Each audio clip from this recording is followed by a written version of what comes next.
Doctor Babasaheb Ambedkar open university.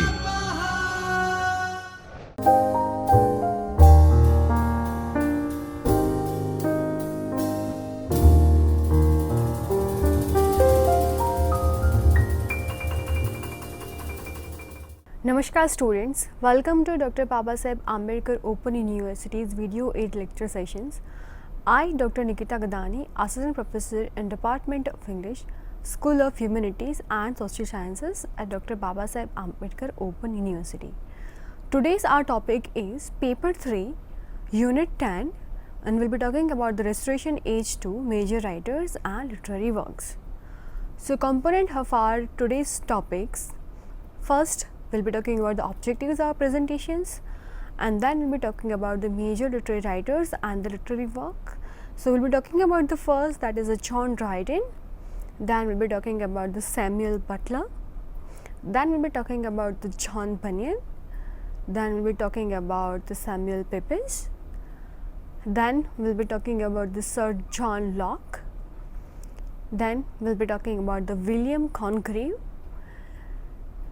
and then we'll be talking about the Sir John Vanbrugh, and then we'll be talking about the Sir Isaac Newton, and then we'll be talking about the Daniel Defoe, and then we'll be concluding this unit, which is followed by important questions answers, and then will be your suggested books and suggested reading.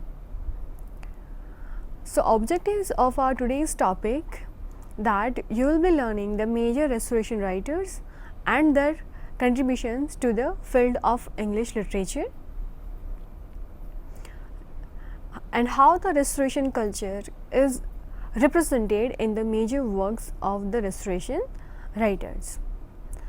You will be also learning the development of restoration prose, poetry and drama at the hands of the restoration writers. So now talking about the major restoration writers and their works. So first, that would be the John Dryden in 1631 to 1700. So John Dryden stands as the greatest literary artist in the England between the 1660 and the 1700.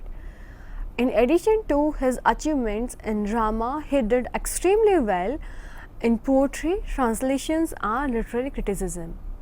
He wrote some 200 original English poems over a period of more than 40 years, including the best poetic satires of his age, memorable odes and a variety of verse, elegies, religious poems and lyrics.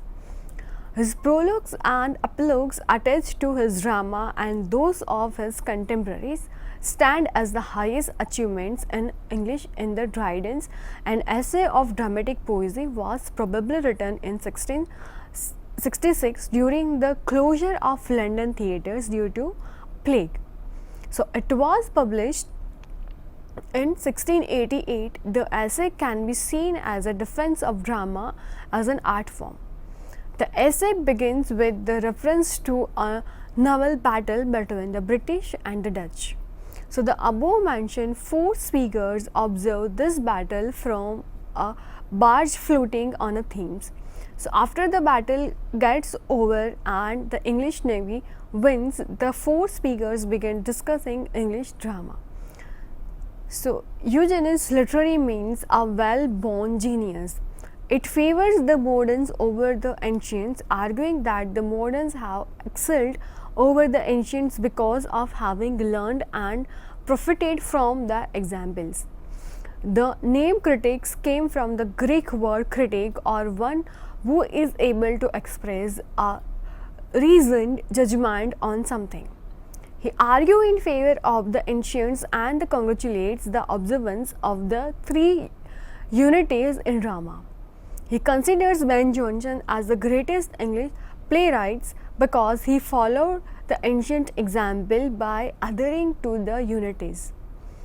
Lycidas' name is probably based on the royal symbol of France. He argues in favor of the modern day French playwrights. He believes that the French drama is superior to English drama because of their adherence to the classical unities. The name neither literary means the new man. He favors the moderns but does not disparage the ancients. He critiques the barrenness of the French plots and praises the variety and plenty of the English plays. So, talking about the Absalom and Achitophel in 1681. So, it is published in 1681, is a political satire in heroic couplets. The political background of the poem revolves around the popish plot, the executions of crisis, and the moment of rebellion. So, Dryden adopts a biblical framework for the political story.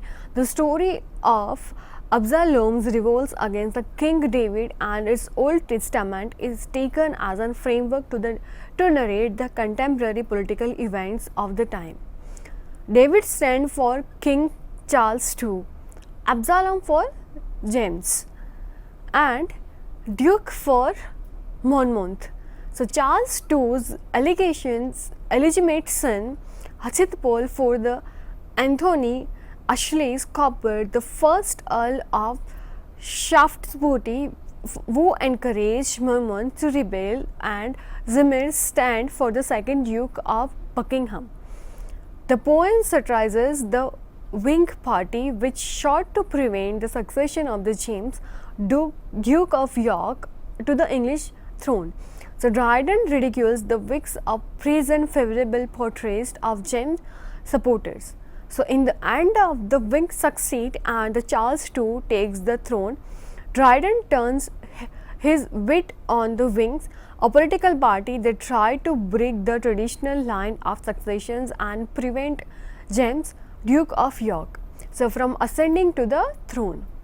So, now talking about the another well-known literature figure, that is Samuel Butler, and the Butler's Hudibras in 1684 is a pointed satire on the Puritans.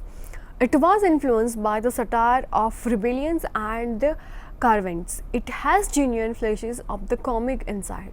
It is a great piece of satirical poetry and it stands next to the Dryden's Absalom and Achitophel, that is written in 1681. So, Butler is a remarkable figure in the poetic development of the Restoration period. Hudibras is a parody. It takes a serious subject and humiliates it by using a law style, distort it by ugly exaggerations. Butler carried this mood into his verse also. He reduced the iambic tetrameter line to something approaching doggerel and his boldly comic rhymes and to the effect of broad comedy that he sought to create. Butler's use of burlesque expresses his contempt for the Puritans and their commonwealth. The history of England from 1642 to 1660 is made to appear mere sound and fury.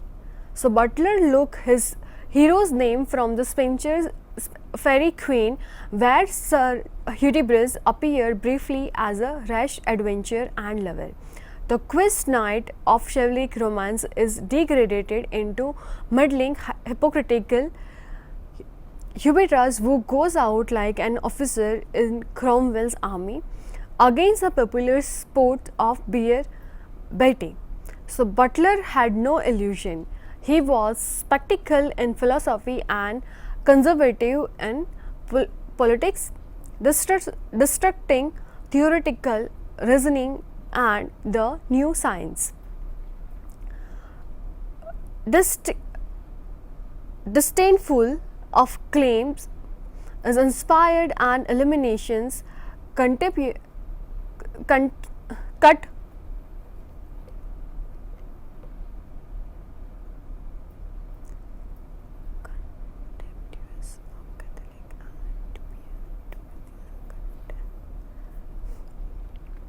start contemptuous of the Catholicism and dubious of bishops, Anglican no less than Beaumont.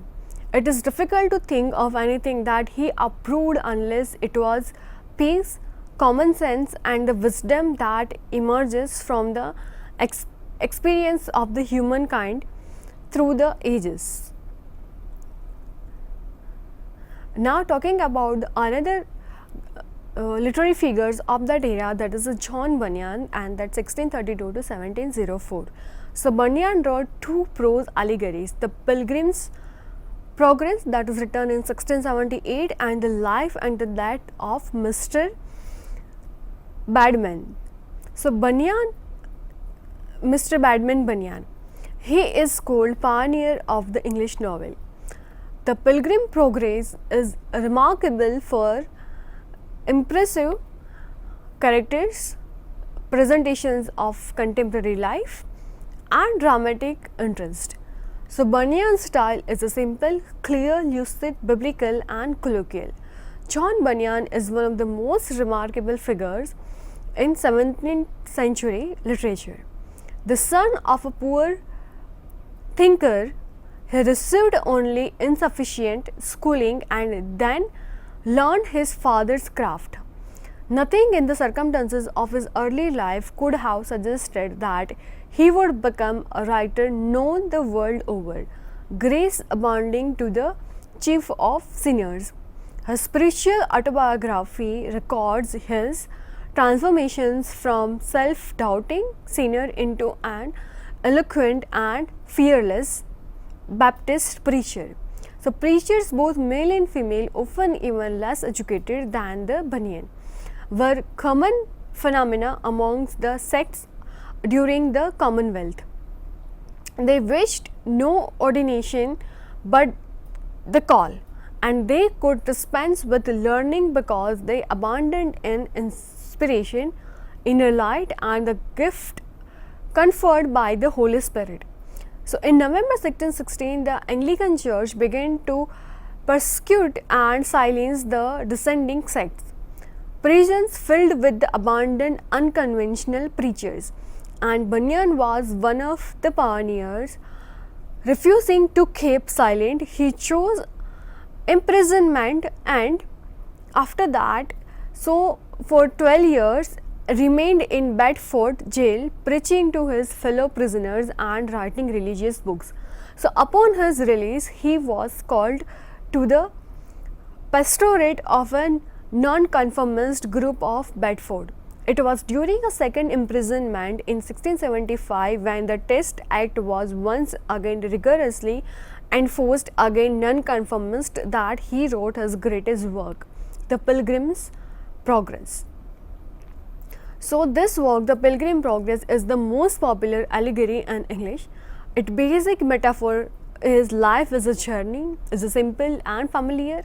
The objects that the pilgrim meets are homely and commonplaces, the highways, the bypaths, and the shortcuts through pleasant meadows, the inn and the step hill, and the town fair on the market day, and the river that must be forded.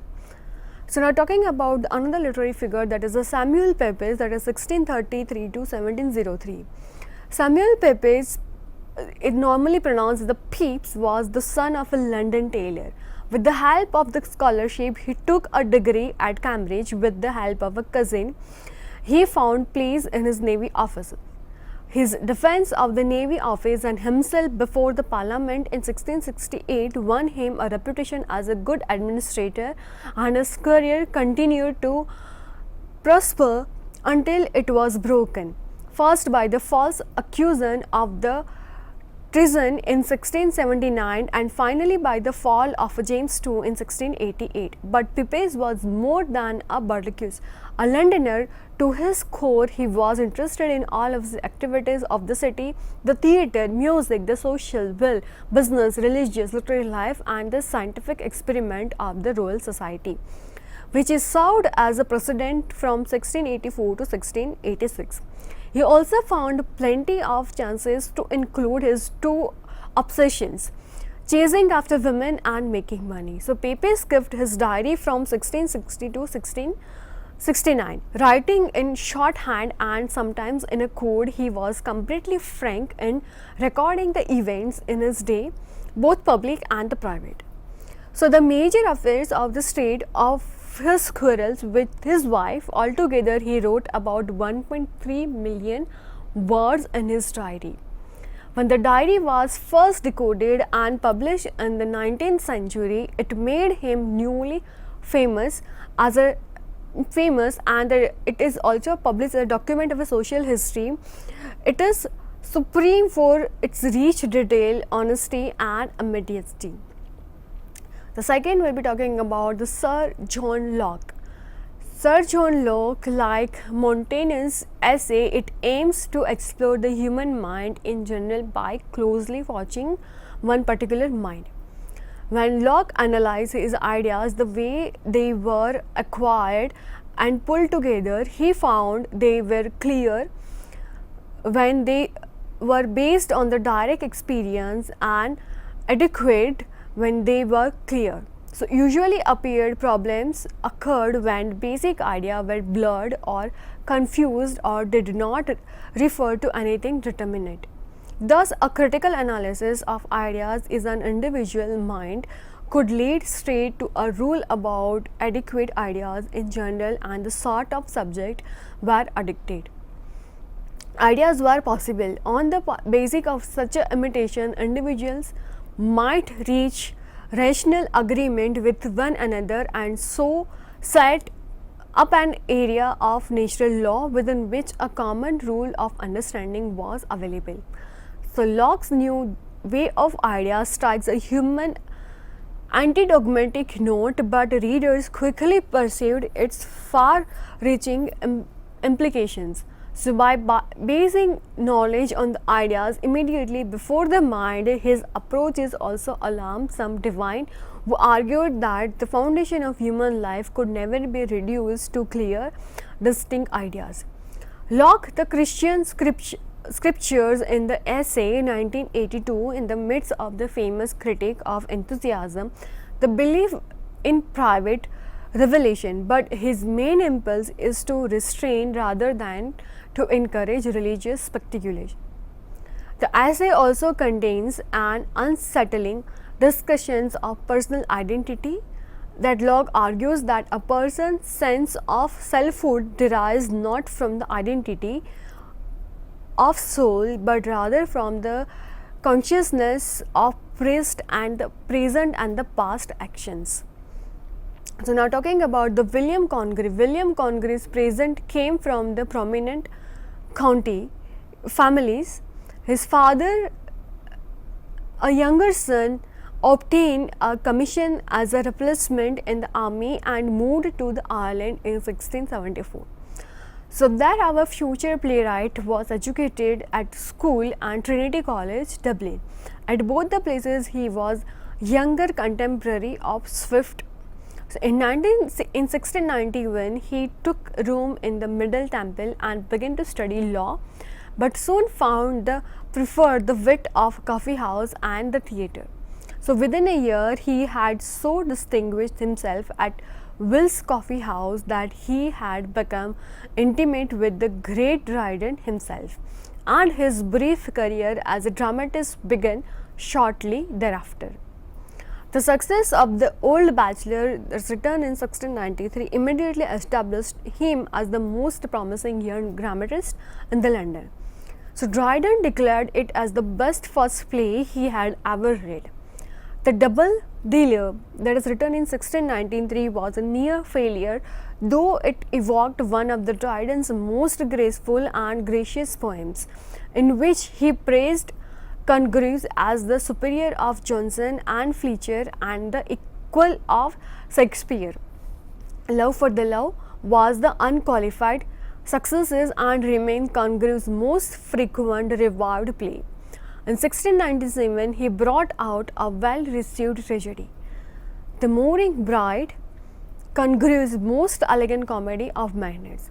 The Way of the World received a brilliant productions in 1700. So dialogues is epigrammatic and the brilliant, and the plot is the intricate puzzles, and the character shines with surprisingly complex facet. So during the rest of his life he wrote no more plays. Instead he had a minor government post which, although a wing, he was allowed to keep during the Tory ministry of Oxford and Williamsburg. After the accession of George Wynne, he was given a more profitable government plan. So, despite the political enmities of the first 2 decades of the century, he managed to remain on friendly terms with the Swift and the Pope dedicated to him his translations of the Iliad. So, now talking about the Sir John Wartburg, that is in 1664 to 1726, and he was born about in 1660 and had a varied career being a turned soldier, hurled and architect. His first play, The Relapses, was performed in 1697. So this was followed into the next year by The Provoked Wife, while The Confederacy was not produced until the 1735. So with the exceptions of these 3 plays, there are no writing of any note to his credit. His character was forceful, energetic and rugged. He was knighted in 1734 and died 12 years later. So in Wartburg's first 2 plays, we have all the familiar puppets of Restoration comedy. The fops and the fools being treated with the more naturalness and less wit than by the Congreve, and with far less thickness. So most important point to the all perhaps to the modern reader, his plays show a fresher handling of the life of the day than we find usual in the Restoration drama, and the 18th century novelists are certainly indebted to him in their characteristics. So now talking about George, and he was born at Londonderry in 1678. So like Congreve, he went to the Trinity College, Dublin, and afterwards joined the army. In personality, he is the most unstable and manner of the 3 later dramatists, as it shows in passionate plotting of military adventure, loving the good things of life and yet meeting misfortune with an excellent form. He died in 1707. He is noted for his contribution to late Restoration comedy, particularly for his plays The Recruiting Officer, The Buick's Stardom. Now talking about the Sir Isaac Newton, this is in 1642 to 1727. The Isaac Newton was the son of a farmer, and as a boy he invented machines, and as a graduate he made major discoveries in optics and mathematics. And in 1667 he was elected a fellow of Trinity College, Cambridge. 2 years later, his teacher Isaac Barrow resigned the chair of mathematicians in his favor. So by then in secret, Newton had already begun to rethink the universe. His mind worked continuously at the highest level of insight, both theoretical and experimental. He designed the first reflecting telescope and explained why the sky looks blue. He invented calculus. He revolutionized the study of machines and physics with the 3 basic laws of motion. And as everyone knows, he discovered the universal law of gravity. Although Newton's principle of mathematical principle of natural philosophy, that is in 1687, made possible the modern understanding of the cosmos, his optics had a still greater impact on his contemporaries, not only for its discovery but about the light, the color, and for its formulations of a proper scientific method. So Newton reported most of his scientific findings in Latin, the language of international scholarship, but when he chose, he could express himself in a crisp and vigorous English. Now talking about the Daniel Defoe in 1616 to 1731, by birth, educations and occupations, Daniel Defoe was a stranger to the sphere of redefined taste of the classical learning that dominates political literature during his time. Middle class in his birth, he belonged among the hardy nonconformist traders folk who after the restoration slowly increased their wealth and toward the end of the 17th century began to achieve political importance. He began adult life as a small merchant and for a while proposed, and in 1692 he found himself bankrupt with the debts amounting to $17,000. So this was the first of his many financial crises that drove him to make his way like his own heroes and heroines by whatever means presented themselves. And however double his dealings, he seems always to have found the way to reconcile them with his genuine nonconformist pity. His restlessness mind was fertile in projects both for himself and for the country, and his desire for politics made the role of passive observer impossible for him. An ardent wing, he first gained notoriety by political words and pamphlets, and for one of them, the shortest way with the dissertations, in which he ironically defended Anglican oppression. He stood in the pillory 3 times and was sentenced to jail. He was released through the influence of Robert Harley, later Earl of the Oxford, who recognized in Defoe, as he was to do in the Swift, a useful ally for the next 11 years. Defoe served his benefactor secretly as a political spy and confidential agent, traveling throughout England and Scotland, reporting and perhaps influencing opinion. So, as a founder and editor of the Review, he tried to gain support for Harley's policies, even when in 1710 Harley became head of the Tory ministry. It is characteristic of Defoe that after the fall of a Tory in 1701, he went over the triumvirate and served them as loyally as he had that enemy. So when he was nearly 60, Defoe's energy and creativity enabled him to break new ground, indeed to begin a new career. That Robinson Crusoe, which appeared in 1719, is the first of the series of a tale of adventure for which Defoe is now admired, but which brought him a title esteem from the polite world, however much they gratified the less cultivated readers in the city of or the servants' hall.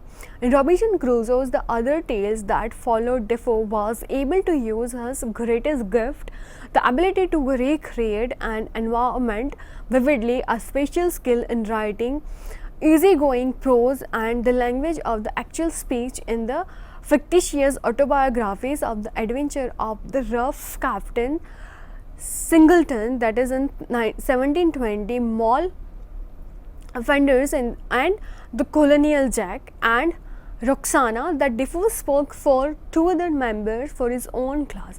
Like them, he was engrossed by the property and success, and his way of writing made all of them touched seem true. So, concluding this topic, we can see that in this unit what we have learned, that we have studied the important writers of the Restoration period, that many writers, talking about the John Dryden establishes himself as a leading poet and the literary critics of his day. Other important writers that we studied are Samuel Butler, John Bunyan, Samuel Pepys, Sir John Locke, William Congreve, and Daniel Defoe and Isaac Newton, and others as well. So we have witnessed the development of the various literary genres, including the Restoration comedy of manners and the major works of the William Congreve.